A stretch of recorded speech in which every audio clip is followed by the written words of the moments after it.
Yeah, I'm Should be. looking at this stuff here behind you, which looks like the next issue of Tongues, I guess. Yeah. Yep. It's And all drawn, all inked. Um, just waiting to be fully colored and printed. is that the final issue of Tongues? No, there'll probably be four more, three more, or four more, something like that. How long is that going to take you? I don't know. We'll see. 2023. It's supposed to be done. So Does that we'll stress you see. out to think about that? Yeah.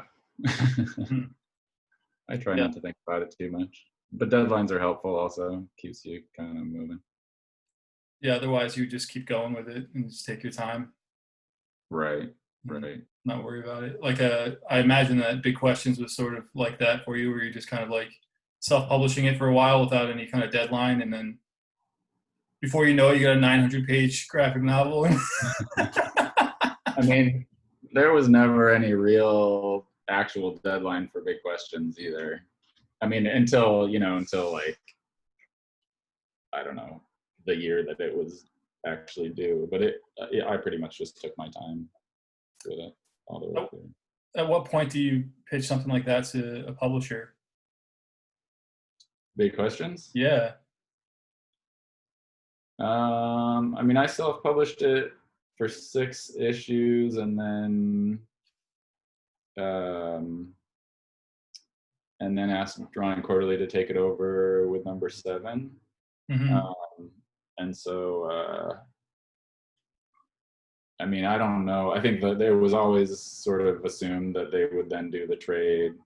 I think maybe the trade came out in 2011. I think maybe sometime in 2010 we actually like signed a contract and they gave me a little advance and stuff. Um, What was the precedent for a book that size at the time? Like Dash Shaw, maybe? I think your book was bigger than Bottomless Belly Button. I don't think Bottomless Belly Button came out until later. There wasn't much that size. It came out the same year as Habibi, which I think was a few more pages. Yeah, I guess I'm wondering if D&Q at a certain point is they're in the office going like, holy shit, this is a lot of. Can you do a book like this? And they're like, maybe we should ask him if we can do like a slipcase with a few, with like 3 volumes or something. Or Yeah, no, they were. I think at one point Chris asked me if I would want to split it in two, mm, and I think it was a thing in France. There was maybe a publisher or two that were like not not that keen on the whole thing and wanted to split it in two. But yeah, no, to me it was like I already serialized it in 15 parts, so why serialize it now in 2 parts or whatever? yeah. So it did come out in 2 parts in France. No, no. Ultimately, L'Association put it out as a single book. Was that JC Menu who was in charge of that? It came out, or what? They acquired it right after he got booted out. I didn't really have any idea what was going on, and I actually showed up in France for a PFC in 2011, and like everybody was like, "Oh, you're doing the book with like the new L'Association," and then like Menu showed up at PFC, and I was like, I'm in the middle of some like gigantic fracas, French fracas. You're like, I have no But idea. I have nothing to do with this. yeah, yeah, right. I was just the stupid American. Yeah. How long have you been doing PFC? That was the first year I did it. It was 2011. I Aren't think that you was the one of the third. founders of it or something? No, I didn't. Yeah, I had nothing to do with founding it. But after Zach, Sally, and I were at the third one in 2011, and then he was teaching. Well, ultimately, the next year we were both teaching at MCAD in Minneapolis, and he in June kind of hatched this idea of like bringing it to Minneapolis and like having MCAT host it, and so I helped make that happen in 2013 and 2015 for the fourth and fifth ones. Oh, okay. And did you do Um, it last year or in 2020? No, I never organized it again after that. It was that I learned that I'm a cartoonist, not an organizer. Yeah, It was extraordinarily complicated. But the year that you and I were there in what, 2019, yeah, uh, that's right. I was there and I sort of helped organize some of the like exercises and stuff like that. But Oh, okay. So that's why I got confused. I thought that you were one of the organizers with June for like every year. I thought like, oh, that's just something he does. He goes to France and you get to be in a room with like a cartoonist from all over the world. I mean, I've done most of them, but yeah, I don't want to be responsible anymore. Yeah. Even with, you don't teach anymore, right? No, not at the moment. And you don't want to do that anymore? No. What do you think was the sort of, well, I mean, I know you're working on like something that's probably like your masterpiece, but besides when this book is all finished and everything, what do you think was like the height of your comics career? Like, is there like an age, like some years that you go back to in your mind and you're like, damn, that was so fun. In terms of funness, Yeah, where it's just like seemed really exciting, you know? that's an interesting question. I mean, probably like leading up to finishing Big Questions. Mm. In terms of just like the sense of community and being part of, like, feeling like I'm part of some like weird underground movement that nobody knows about, but like they should and they will. And like in terms of like just my own sort of like creative power or whatever. I mean, it's like it's been that the whole way through, you know, like Mm. it's like, yeah, you're always sort of you're pushing yourself a little bit. You're sort of like, holy shit, I can do this thing that I didn't used to be able to do, you know? Yeah. And then you look back at that from the vantage point of a few more years and you're like, oh, I didn't know what I was doing at all. Yeah. And like maybe that was better. Yeah, yeah. But it's interesting because when I read Tongues, it's like I can see that it's like you're flexing artistically. Your drawing has like never been better. You don't seem to have like settled into like there are a bunch of symbols that you use over and over again in all of your work, but your drawing style is like just improving all the time, and it seems like you're kind of exploring things artistically all the time, and that's really inspiring. Like for me as a cartoonist, because a lot of artists, it's like you're kind of climbing this hill to find to build your own artistic vocabulary, and then you kind of stay there with that vocabulary. You don't try and climb up Right, any further. So it's right. been interesting to see like even like the page layouts, and just like the drawing style and like how tight it is and stuff. It's like if you look at the work, because I just reread Dogs in Water, and Oh, like if you read that and then you read Tongues, you're like, holy shit, man. yeah. I mean, there's probably over a decade separating that work, or maybe I can't remember when Dogs in Water came out. Was it early 2000s? It came out in '05, so yeah, 15 years ago. And that was something that you had done just for the Drawn and Quarterly showcase, that you did it too long or something like that? Yeah, I started it. He asked me to do a story for the showcase, so it was going to be 3 people. And he said like 30 to 40 page story. And I kind of was like, it was getting longer and getting longer. And I texted him and was like, or I texted him, there was no texting then. I emailed him and said, it's getting awful long. Like, is that okay? And he was fine with it. But then when I finally turned it in, he realized that if he'd put it in the book, it would make it so long that it had already been solicited as at a certain price point, and so it would have pushed it over where he would have lost money. Yeah. Margins of the alternative comics world. It's so funny. Like, Yeah. I can't do So it that. got cut, but it's actually really good that it got cut because it was kind of a mess. Oh, really? So I ended up throwing away like 25 pages and like redrawing a bunch of stuff and changing it around. And yeah, the pages of the originals of that are in the Drawn and Quarterly book that are all cut up and stuff. Was that how all the originals looked, or was that your editing process? like of actually cutting up the pages and repasting them together, redrawing stuff. Yeah, that's how I mean, I still kind of work that way. My pages are a little less screwed up looking now, but I still actually cut, like I'll draw stuff on a separate piece of paper and glue it on, and I use a lot of white ink and stuff. You are you doing different layers of like penciling and then inking on top of that or something? I mean, I do pencil very roughly just to like place figures and objects, but I don't pencil. My penciling is super, super loose. And back then I didn't really pencil at all. Like I would just go straight into ink.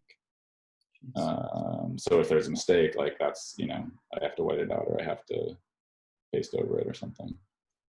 And how, like as a beginner back then, like you're still kind of new to drawing comics, like what gave you that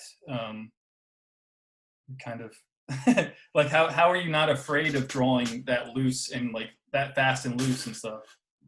Because that you feel like beginning artists, I guess is what I'm saying, is like they're very tight, they're very like nervous and stuff, but like how do you just loosen up that early? Is that art school? Well, to me it wasn't loosening up exactly. It was like I had started Big Questions, so I'd been working on Big Questions a little bit, and I had started out penciling because like that's how I understood it worked.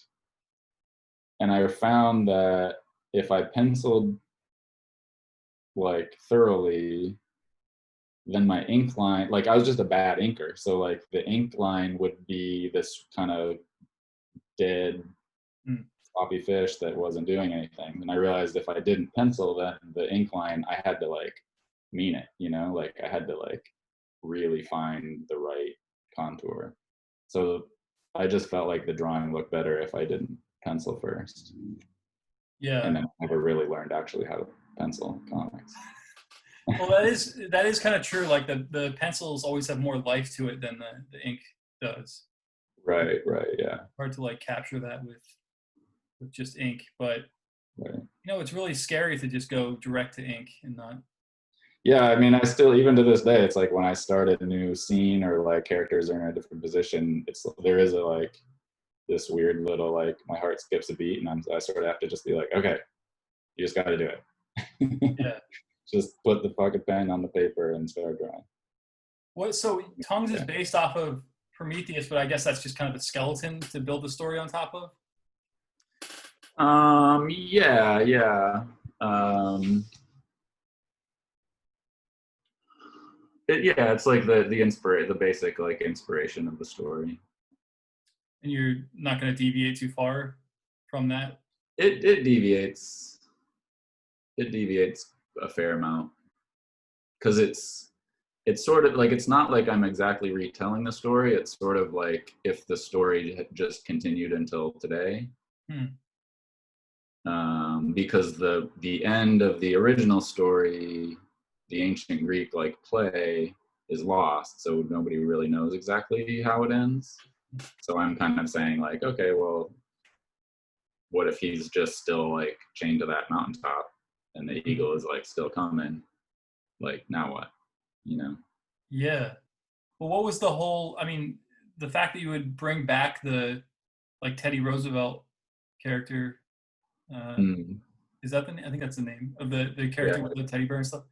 What is that? Just like exploring your own, like, is that just like world building, like just of your own stuff, or like, I mean, I was wondering if that was, because it's funny because you get more answers out of that storyline from Dogs and Water, from this book, than Dogs and Water gave you. Yeah, it's the same character, but it's a different world. It's like a different universe. It's not the same desert. Same desert, different planet. I don't know. Yeah. Different world. When there were sort of glimmers of this story from back in the early 2000s, where I had ideas about, I did a story about Sisyphus for Kramer Zergat years ago, and like always sort of meant to go back to that story and make it a kind of like quest narrative or like a something. And so there were a few other elements. There was like an idea that Sammy Harcum gave me one time, just like a visual. He was just like, you should do this story where there's like a guy walking through like an empty landscape with his guts hanging out. And then there were a couple other ones. I did a story about Prometheus and Rage of Poseidon. And so I had these different like little elements, and I sort of wanted to make them all like work in a story. Yeah. Oh, and at some point, like years ago, somebody asked me to write a screenplay for Dogs in Water. Oh, wow. And in writing the screenplay, I had to expand it a little bit because there wasn't enough material there to be like a feature. Mm-hmm. And so I sort of opened up some scenes and like added, and specifically one particular scene where, I don't know, I guess you just read the book. So like there's a scene where this like the troop carrier or whatever comes by and a guy sticks his hand out and pretends to shoot the guy. Mm-hmm. So the director, the like supposed director of this feature said like, what if one of those cars stopped?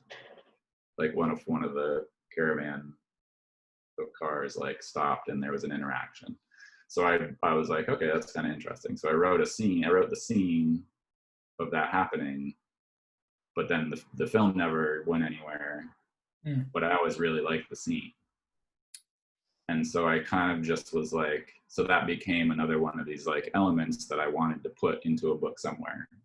And so basically at a certain point I was like, okay, I'm going to work on this book. It's going to be like mythology. It's going to be Prometheus. What if I just drop this scene in there? How would that work? Like, could these different elements all work together?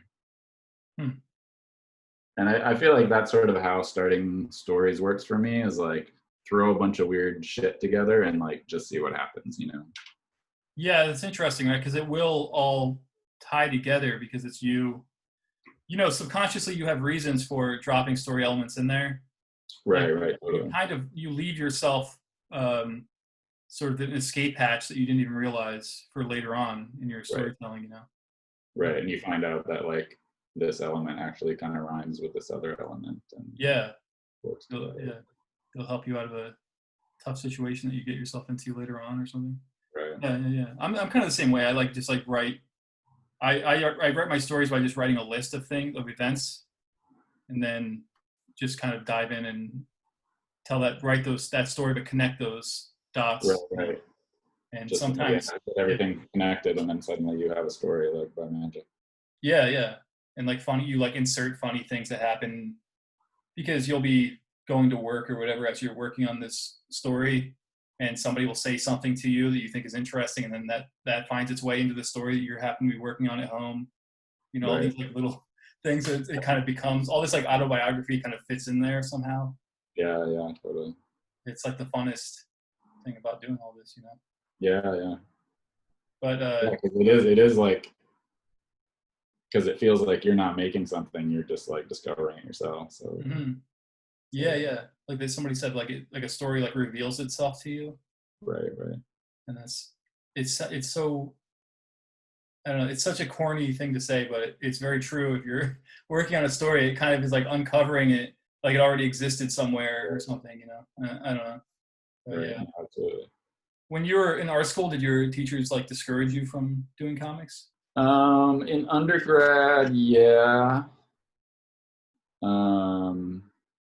Sort of. I ended up doing like, it wasn't really comics, it was like a picture book. Mm-hmm. And the teacher that told me not to do this series of paintings, I sort of forced him to be my advisor for this book that was based on the paintings. And like, I kind of turned him around, I guess. And then I went to grad school for a year, and everybody was very like, by that time I had decided to do comics. Like I wasn't really expecting to do comics, but I had sort of gotten serious about comics, and everybody was very supportive, but they just had nothing worthwhile to say about it. So it felt like, why am I paying all this money to Yeah. not get any relevant advice. Like I'm explaining how comics work to them, you know what I mean? Yeah. There wasn't even It's like, comics wasn't in academia at all at that point, right? yeah, right. It just wasn't there yet, and now it's like everywhere. Yeah. And that was Ballad of the Two-Headed Boy, the comic you did there? That's what I did that in undergrad, and then by the time I got to grad school, I had kind of started Big Questions just barely. Yeah. That's funny that Big Questions was just kind of this mini comic about birds, and then like at a certain point, you figured out what the story was for it or something, or what? Like, how does that happen? It just seemed like kind of like a gag comic at first. Yeah, they were just gags, and then at a certain point, I felt like, oh, there's sort of different personalities here, and what if something like bigger happens? So like the first thing that basically happens is one of them, like his tree disappears, like his tree gets cut down. So it's like, okay, how's he gonna deal with this? And then I wanted to add some human characters. So I like did that first scene where the grandmother and the idiot like have breakfast and leave the house. Hmm. And I just did the like whatever the pan back or the establishing shot to show like them leaving. And I was like, that's kind of a boring. It's just like a house and two figures on a landscape. It's kind of boring. What if I put a shadow? What if I put the shadow of a plane over the house? Like that'll add like something. Yeah. And then from there, it was like, okay, well, what happens with the plane? Like, where's this plane going? And the plane crashes, and et cetera, et cetera. 600 pages later. Well, did you know at what point did you know like what the ending was going to be for this story that you had started? It seems scary to me, that's all. Just like starting something like that and then people start reading it, it's getting reviewed, and then all of a sudden it seems like, oh, I have to figure out what the fuck this is. People are reading this. Yeah, I mean, definitely, there's definitely a thing. I know several people who are like, I'm not sure, like I wouldn't start a long graphic novel because I wouldn't be confident that I would be able to finish it or like maintain interest. Mm-hmm. And I just never had that problem. Like I would stop for a while and do other projects, and I always was like excited to come back and like see what the birds were up to, kind of, like there was just like friends that I wanted to hear from or something. I always had a kind of vague, like from the time of like issue 4 or 5, I had a pretty solid idea of where it was eventually going. That was another one where like at some point the story was optioned and like I wrote a script about halfway through, and then I ended up using that script because I never had a script before that. Yeah. How does that happen? That was useful. How does that happen to you? How does that happen? You get a random email and you're like, this is weird, and then it, bumps along for a year or two, and then it just evaporates. Oh, really?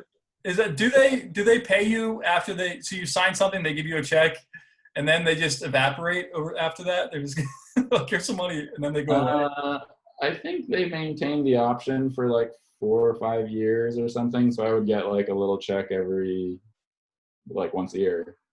Wow, damn. But what kind of movie could Big Questions be? Like an animated movie for like? I mean, it was. The idea was that the human characters would be like live actors, and the birds would be like CGI. And they did like some little tests and stuff, and it was beautiful. Like they did like a 3-second or 4-second sequence where like a bird flies down and hops over to the bomb, and there's a bunch of birds like pecking the bomb. Wow. And it was absolutely beautiful. Like it looked like trained birds. It looked completely realistic. But they never. I don't know. Like I have theories about sort of what happened, but I think it's just like it was such a weird story. Like it's a little bit. It's just like not made for that. I don't think.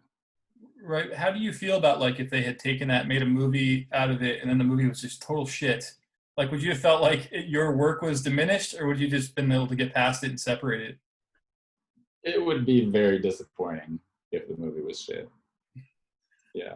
I mean, that was why I was like, okay, but I want to write the script and like I'd like to be involved or whatever. Mm-hmm. Um, you know, your book is always there, so it's like, you Yeah. know, you did your work. If somebody else screws it up, like, well, fuck them. You know, Yeah. at least you got it. Maybe you got a check out of it. I don't know. I don't. I just, who knows? You know, it's like you don't really have control over that stuff. Right. That's And why. That's why I do comics, is because I don't have to collaborate with anybody. I don't have to tell some, you know, cinematographer how to frame the shot or whatever. I feel like it wouldn't matter as much because you have so many stories. Like you have, so it's a difference between if you have a movie that comes out that sucks, and like Simon Hanselman, if they do a Meg Mog and Owl thing that just sucks because that's his thing. Those are his characters. If they Exactly. ruin it with a terrible show that gets canceled, then he's just putting out these books and everybody's going to see him go like, oh, wasn't that a show once or something? Like, it's like then he has to move on. And then it's like people see it and they're like, oh, you're still doing that thing after that show fell apart, huh? Huh. Yeah, I think that's why Matt Groening did, instead of Life in Hell, he made up a new show that Yeah, wasn't. yeah, that's smart.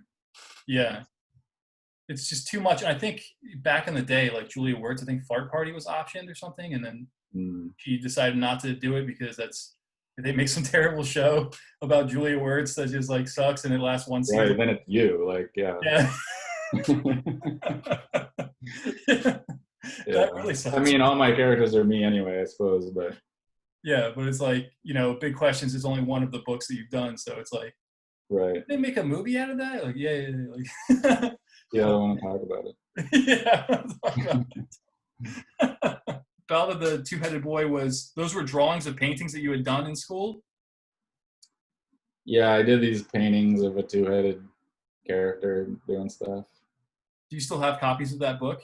I must have one. I usually keep one of everything. I probably have one somewhere. Yeah. You I go to don't. Derek. I don't really need to look at it. It's Yeah. not. Yeah. It doesn't I look mean, like movies.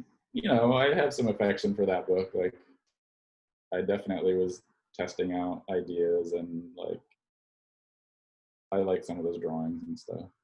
Would you re-release it now? No, no, no. What if Top Shelf came to you and said, I mean, I don't know. I guess if the payday's big enough, like, yeah, right. it was done under a alias or whatever, a pen name. Yeah. So. Yeah, it was. I remember, I know it only because when I worked at Kilgore Books, there was a copy of it there. But I was not sure if it was you or not. And then at a certain point, I was like, oh, that is him. But well, what did you use an alias or a fake name for? Because I was young and silly. It was a sort of like, to me, like starting to do comics was it was liberation from like serious art. And so like it meant suddenly paying attention to the whole history of like graphic design and illustration and stuff that I'd been completely uninterested in. And I think there was part of me that was just like, oh yeah, if you make a book, like that's one of the weird things that authors sometimes do. Like that's one of the ways to like be an author, is to take on like a different persona. But then it's annoying because you have to deal with having two personas. Yeah, right. It's just like pointless. And was there any kind of magic in seeing your work in print for the first time? Did you get excited by that at all?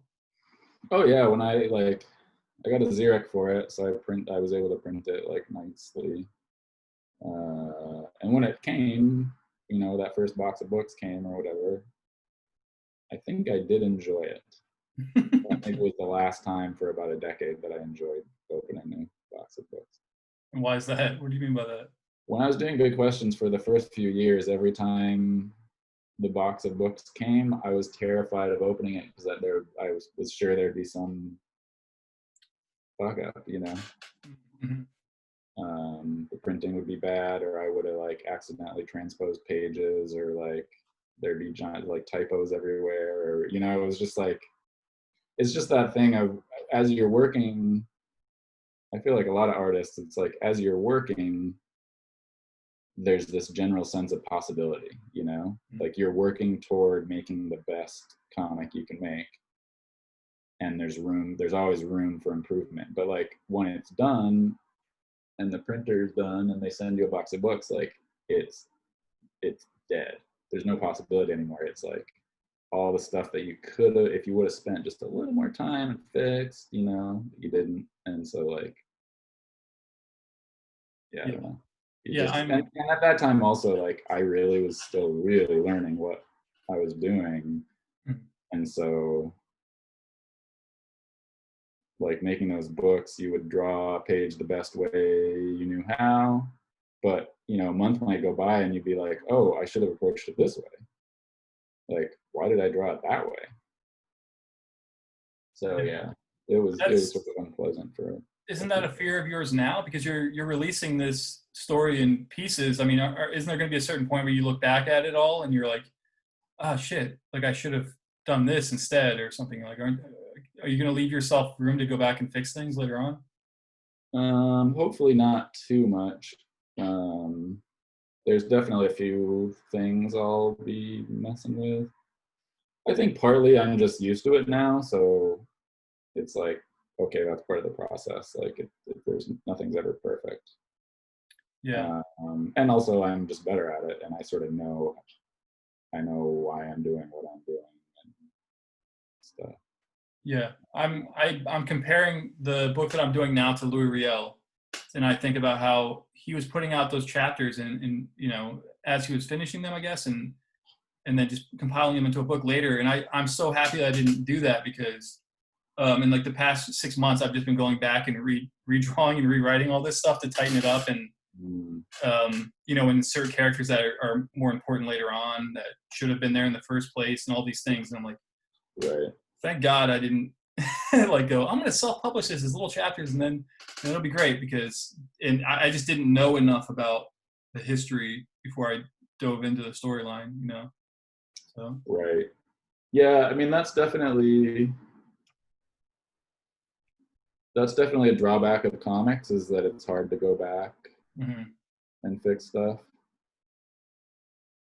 Part of what I love about comics though, or like historically at least, is the thing of like, okay, it's hard to go back and fix it. It's hard to edit. So like you just kind of strap yourself to what you did and follow your nose, you know? Yeah, like a Velvet Glove cast in iron. It's like you look at the main character in the beginning of the book and then him at the end of the book and it's like he's totally changed because Right, Klaus is like getting better and better at drawing and then right. as far as I know Yeah, he to didn't go me, back. like Ed the Happy Clown, like Chester Brown's first Mm, thing, Ed the Happy Clown is like the most beautiful example of that, where like he started out doing gags like the man who couldn't stop or whatever, and then it's like, well, why couldn't he stop? Okay, there's like a dimensional door and like whatever, you know, and it just becomes this amazing like fucked up surrealist like story.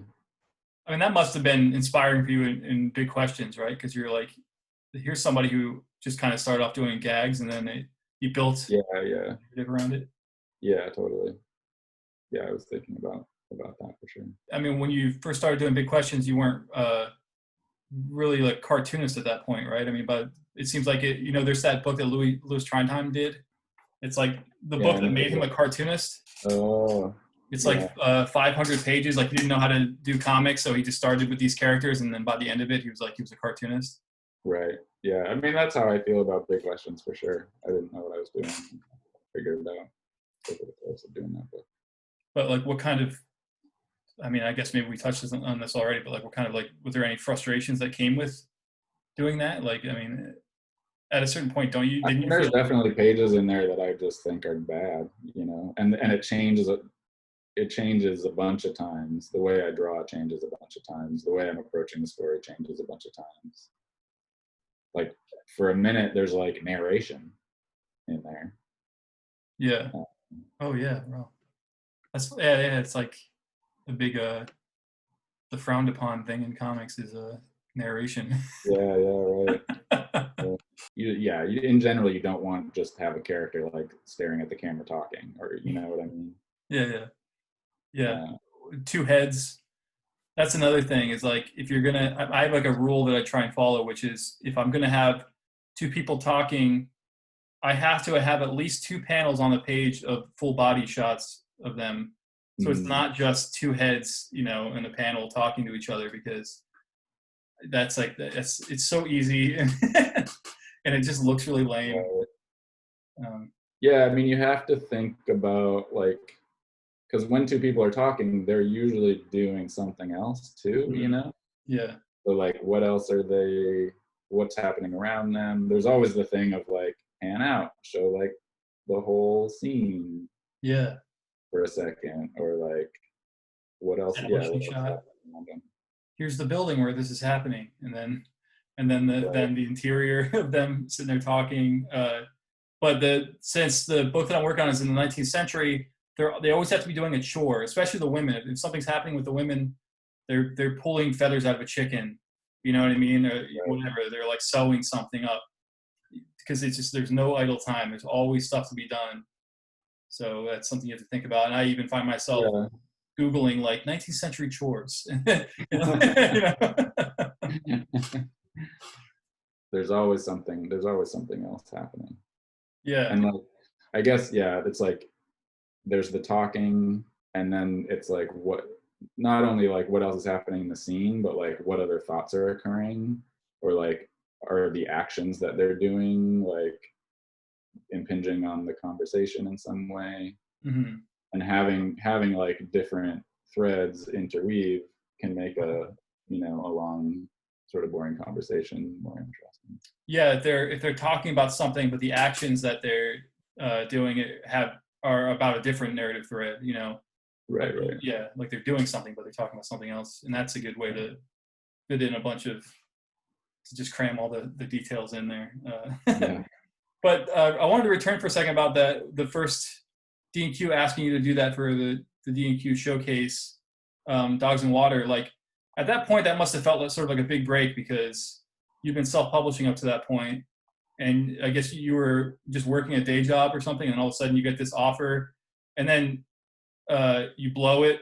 So like, aren't you just like, fuck? Like that was it. Like Oh yeah. I was in with D&Q and I fucked it up. Like, Absolutely. Yeah. That was like dark night of the soul for sure.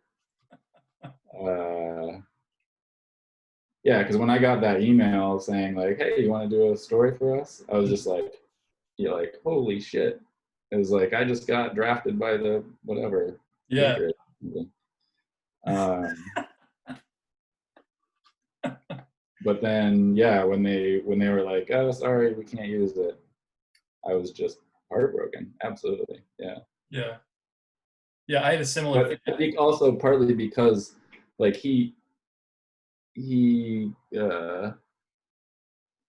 canceled it because of the whole like price whatever, like the distribution problem. But in my soul I was like, but he probably could tell it was a shitty book, like And and then did so that issue come out? Did it actually was it released without your work in it? yeah, it was Kevin Izenga and Nicholas Roble. Yeah. I was gonna say I worked at Panera Bread while I was trying to get my stuff published, and I remember I was trying to get into Moam so bad, and I remember that like when I got the email from him that said they accepted my first story, I remember going back to work and just being like, holy shit, like this is it. This is like my, like I wanted, this is my favorite comics publisher. I want to be published by them. And I was trying to tell my coworkers and they have no idea what the fuck I'm talking about. They're like, you're going to be a published author? Like, what are you, like, you understand it's Fantagraphics. Yeah, I mean when I got like I remember getting that email because it was Valentine's Day. Oh, I was working as a cook in Chicago, and we were doing, it was like the first time we'd ever done like a fixed price like multiple course meal kind of thing. It was like special Valentine's Day dinner, and we had 2 seatings. So we did like the 6 o'clock seating. It like went fine, and then I had like a 15-minute break before the 8:30 seating or whatever it was. Mm. And I went downstairs and like checked my email, and I got this email, and I was just like, holy shit. Just like, wow, my year is made. Yeah, isn't that the best? See, that's what I think. You know, when I asked you about like the magic time of your career in comics or whatever, like that era there, like when it was all still unknown to me, and like, you know, there were all these like it was like this great scene that had a lot of movement to it, where like all these people were getting big book deals. There's that era when like all the New York publishers were giving everybody book deals. And, you know, that was like, later. That was not part of my experience. Yeah. But like, you know, Mome had just started up, and it was like going. It seemed really exciting to me at the time, and then, you know, I wanted to be like in that stable of cartoonists. That became like my goal, and you know, it was awesome. It was really exciting. I was really driven at that point, and that's the stuff that I look back on. Like I still own all the graphic novels of that era, you know, of like the early 2000s, and those are the ones that I return to the most, because I'm like, you know, the first volume of Best American Comics, like, holy shit, like, you know, that McSweeney's volume, the 2 anthologies that Ivan Bernetti put out, all that stuff is like so special to me.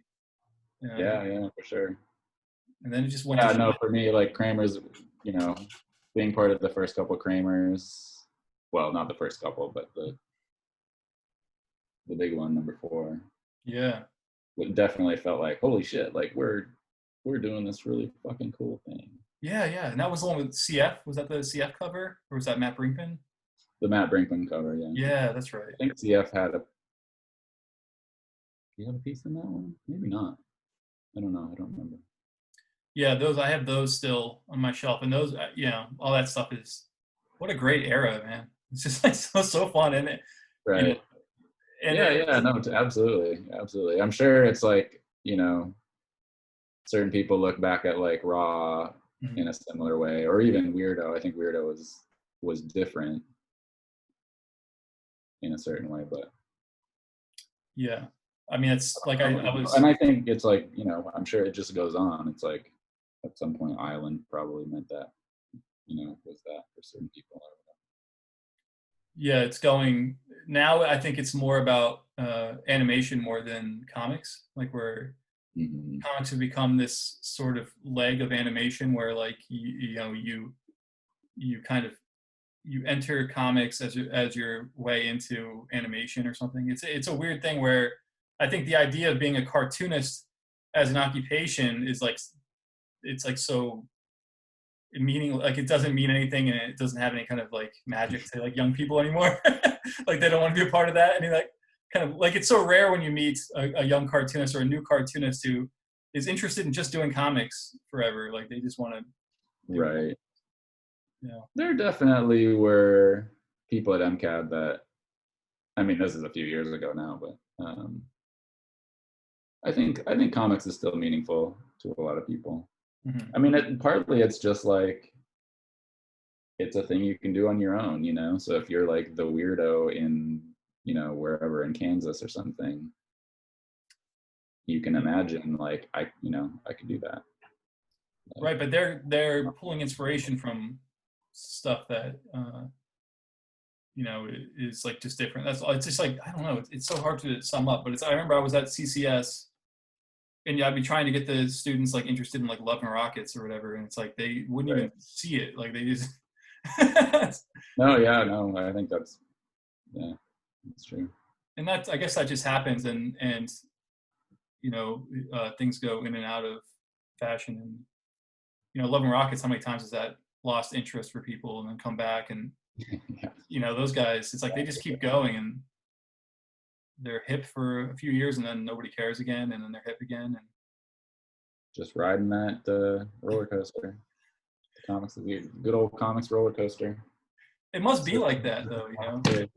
You just and they just stuck with it. Like, I mean, they were there like at the beginning too, so. Yeah, right. I went to the very first TCAF. Wow. I think that was the first time I ever saw Chester Brown in person. And I was just like, I had to psych myself up for hours to be like, okay, I'm gonna say hello. I'm gonna like introduce myself, say hello. Yeah, no, absolutely. I mean, and I remember the first time I met Crumb. Wow. Same thing, you know, and like, not that I was ever like a huge Crumb fan, but seeing his stuff when I was a little kid, seeing stuff that my dad had of his, it just like seared itself on my brain. Yeah.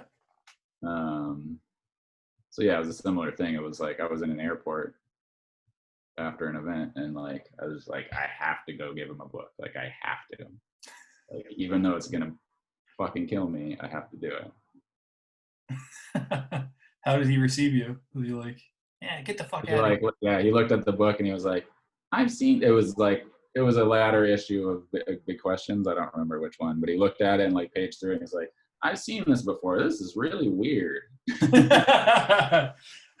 What airport was that? In Paris? No, it was some weird. It was in Virginia. I went and did some when he did the Genesis book. He came to Virginia. Like me and a couple other cartoonists did some like talk and workshop there, and he came in to like give a talk. Francoise Mouly was sort of his like minder, and then she interviewed him on stage. Oh yeah, I remember. And I knew her a little bit, so that made it slightly less awkward, maybe. But have you done anything for the New Yorker before? For the New Yorker? Yeah. Nope. I mean, I just did an illustration for them recently. But yeah, no, I've never. What is it? Yeah. Do you have like personal rules for social media, like regulations for yourself? You're like, I'm going to post like one drawing every week, and I'm not going to. I mean, I used to be better at it. Like blogging was like felt more substantive, I think. So, yeah, I used to be better about that. But even then, it was like I'd probably put something out like once a month or something. Yeah, no, I don't know. Like sometimes I get sort of inspired and I realize I have a drawing or two that would make sense on Instagram. I pretty much am not on Twitter. I'm not on Facebook anymore. Are you shy? What's that? Are you shy? Yeah, probably a little bit. I definitely was when I was younger. I think I manage it better now. What's your reason for going to LA, by the way? Why did you wind up there? My girlfriend got a job down here. Oh, okay. And you were in Portland at the time before that? Yep. Yeah, I've been all over. I was in Chicago forever, and then moved back to Minneapolis where I grew up for 4 years or something, and then Portland, and now LA. Just love moving. I just love packing that moving van. Yeah. It's so expensive to live in LA, isn't it? It's not cheap. See, that's it. It's where every cartoonist should live, is one of the most expensive cities in the world. Yeah. Well, there are a lot of cartoonists there. I mean, yeah. Really good ones too. Did you see Sammy and Jordan Crane there?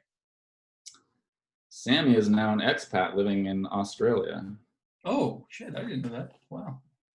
Before he left, I would see people a little bit, but obviously at the moment I'm not really leaving the house. Yeah. Are people wearing masks there all the time? Are they like actually following the rules? People are pretty good about wearing masks. Yeah. So, as a cartoonist, if you're in LA, do you get offers for like film stuff? Does that come more readily? Yeah, people just walk up to me on the street. Yeah. Because if you're at a party, people are like, "Hey, what do you do? Oh, you're a cartoonist. Oh, interesting. I'm a producer or whatever." Right. That's what I imagine. Yeah, no, not so far. I mean, it's like I'm pretty hermetic, so I'm not going to the parties with the producers. And at the moment, it's not really something I'm pursuing, I guess. Yeah, you've already been burned twice. Yeah, and I feel like yes, you could decide like, okay, this is where I want to put my energy is like getting a TV deal or getting a movie deal, Hmm. and it takes a lot of energy and time. Like that kind of has to be your project. And I don't feel like the work that I put out or that I'm interested in putting out is really the kind of work that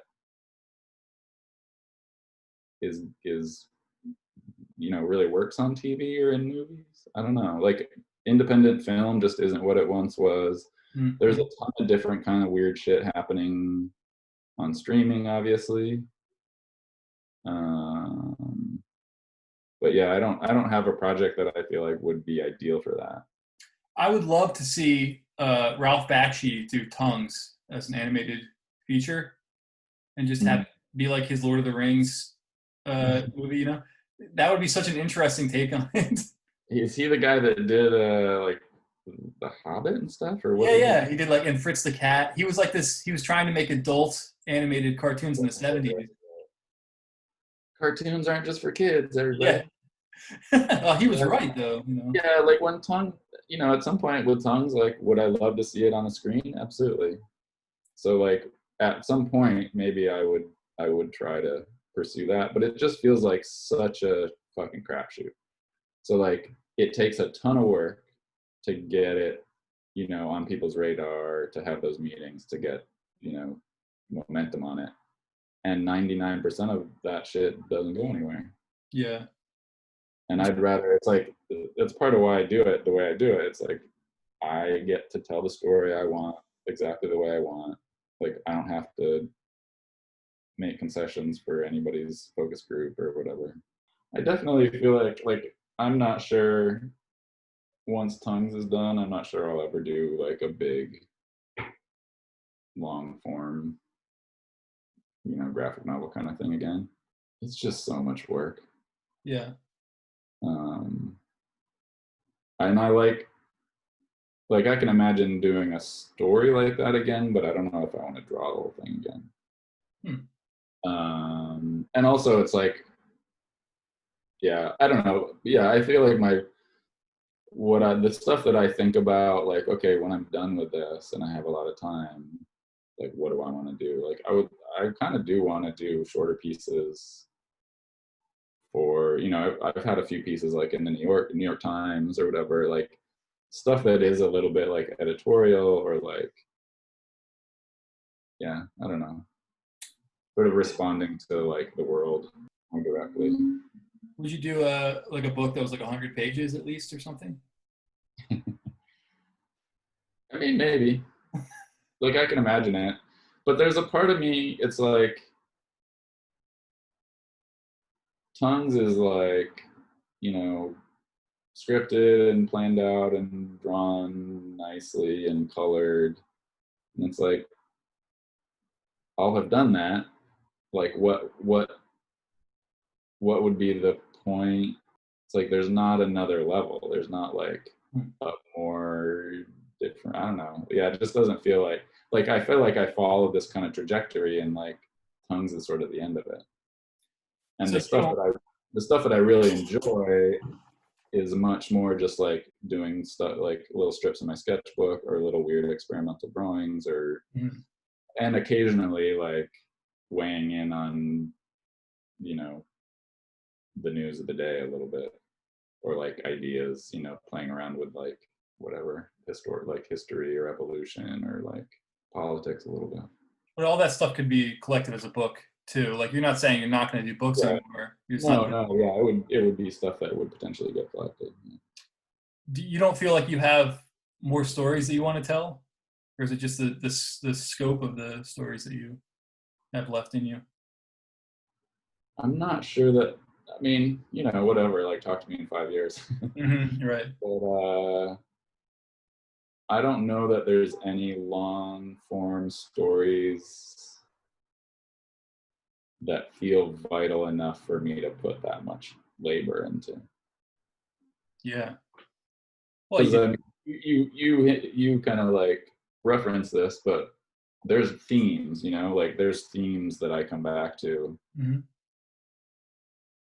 And I think if I did another book, those themes would end up in there again. And there's a part of me that's just like, well, I don't like, I think I've done it. Like I've done, like I can't, I really need to not do any more talking animals and like crash scenes and like, you know, there's all these things. It's like, okay, I did it. Like I should probably be done. Like there's a part of me that sort of thinks about, like if you look, if you know, if you read The Hobbit and then you read The Lord of the Rings, it's pretty clear that The Lord of the Rings is basically The Hobbit, but just like on a way grander scale. Yeah. Like he's telling kind of the same story, but he's just doing like the adult, like epic, like super more epic version. And I sort of feel like that's a little bit like what I'm doing. Like a lot of this, there's a lot of similar themes. There's a lot of new stuff in Tongues too, for sure. I'm kind of working out some of the same stuff.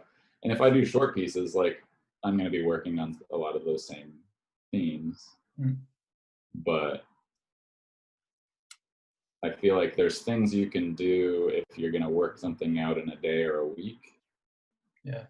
That like if you had to draw that same thing 112 times, like you might just not do it. When you finish a book like Big Questions, do you have like a kind of postpartum depression take over? Because all of a sudden that thing that you've been working on, you suffered that through that?